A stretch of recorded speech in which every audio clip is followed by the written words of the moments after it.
Honours চতুর্থ বর্ষের CGPA result কিভাবে দেখবেন সেটি ভিডিওতে জানতে পারবেন।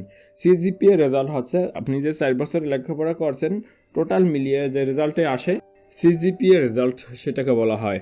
তো সেটি কিভাবে দেখবেন চলুন দেখায় দিই। তো রেজাল্টটি আপনি হাতে থাকা মোবাইল ফোনটি দিয়েও দেখতে পারবেন। যে কোনো ব্রাউজার ওপেন করবেন, ব্রাউজার ওপেন করার পর এখান থেকে সার্চ দিতে হবে nubd.info /রেজাল্ট লিখতে হবে। এই লেখাটি লিখে যদি সার্চ দেন আপনার যে কোনো ব্রাউজারে, তাহলে আপনার সামনে এভাবে ওপেন হবে। আমরা সার্চ দিলে আমাদের কিন্তু অন্য একটি ওয়েবসাইটে নিয়ে আসা হয়েছে, যেমন result.nu.ac.bd/cgpa এই ওয়েবসাইটটিতে নিয়ে আসা হয়েছে। এই ওয়েবসাইটটি যদি আপনি সরাসরি লিখে সার্চ দেন তাহলেও কিন্তু চলে আসবে। তবে আপনি যদি result.nu.ac.bd লিখে সার্চ দেন তাহলে এখানে লোডিং হয়, রেজাল্টটি বর্তমানে আসতেছে না। সে কারণে আমি এই উপায়টি দেখাই দিলাম যাতে আপনার সরাসরি চলে আসে আপনার রেজাল্টটি। তো এখানে আসার পর আপনার সামনে এভাবে ওপেন হবে। তো এখানে এক্সাম নেমটি সিলেক্ট করা আছে, bachelor degree honours CGPA result, তো এটি সিলেক্ট করা থাকবে। তারপর গ্রুপ নেমটি সিলেক্ট করতে হবে, সিলেক্ট এ গ্রুপ এখানে ক্লিক করবেন। Bachelor of arts BA, bachelor of social science, bachelor of science, bachelor of business administration. তো আপনি কোনটিতে কোন গ্রুপ নিয়ে পড়ালেখা করছেন সেটি এখানে সিলেক্ট করতে হবে। যেমন আমি ব্যাচেলর অফ সোশ্যাল সায়েন্স এটি সিলেক্ট করব।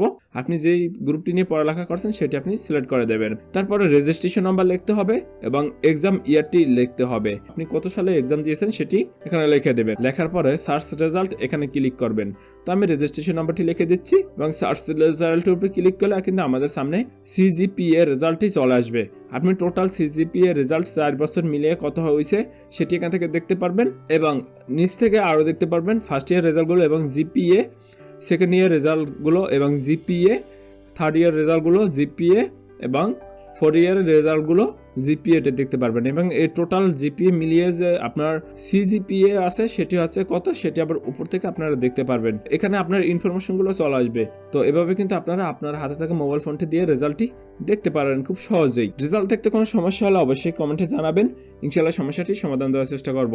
ভিডিওটা এই পর্যন্ত। ভিডিওটি ভালো লাগলে অবশ্যই লাইক করবেন, কমেন্ট করবেন, চ্যানেলটি সাবস্ক্রাইব করে পাশে থাকবেন। আর যদি অলরেডি চ্যানেলটি সাবস্ক্রাইব করে থাকেন থ্যাংক ইউ সো মাচ। দেখা হবে পরবর্তী কোনো ভিডিওতে।